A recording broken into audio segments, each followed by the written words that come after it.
বাংলাদেশ এবং ভারতের মাঝখান দিয়ে নদী নদীতে মাছ মারতে গেলে ভারতের বিএসএফ লক্ষ্য করে তাদেরকে গুলি ছোড়ে। গুলি করছে, মেডিকেলে নিয়ে গেছে, মারা গেছে। এরা যে ভারতের বাংলাদেশের লোককে কিছুই মনে করে না, পাখির মতো এরা গুলি করে। লালমনিরহাটের হাতীবান্ধা উপজেলার আমছোল সীমান্তে বিএসএফ এর গুলিতে খাদেমুল নামে এক বাংলাদেশি যুবকের মৃত্যু হয়েছে। বৃহস্পতিবার রাতে সীমান্তের বনচৌকি বিওপি সংলগ্ন এলাকায় এই ঘটনা ঘটে। মরদেহ দেশে ফিরিয়ে আনার দাবি রয়েছে স্বজনদের।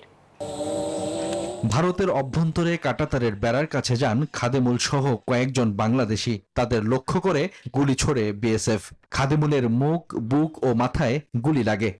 স্থানীয়দের দাবি, বিএসএফ এর গুলিতে গুরুতর আহত হন তিনি। পরে তাকে রংপুরের একটি ক্লিনিকে নিলে সেখানে চিকিৎসাধীন অবস্থায় মারা যান।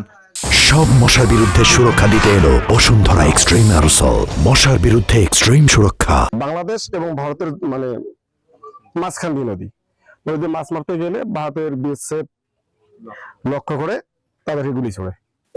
গুলি করছে, মেডিকেলে নিয়ে গেছে, মারা গেছে। এরা যে ভারতের বাংলাদেশের লোককে কিছুই মনে করে না, পাখির মতো এরা গুলি করে। বিজিবি জানায়, ঘটনাটির প্রকৃত কারণ উদ্ঘাটনে তদন্ত চলছে। ময়না তদন্ত প্রতিবেদন পাওয়ার পর মৃত্যুর কারণ স্পষ্ট হবে। আমরা গতকালকে রাতে শুনছি ওরা রংপুরে নিয়ে গেছে আর কি। রংপুরে কোন জায়গায় চিকিৎসা করতেছে এটা বলে না, রংপুরে নিয়ে গেছে। হ্যাঁ, ওখানে পরে নাকি মারা গেছে আর কি শুনছি।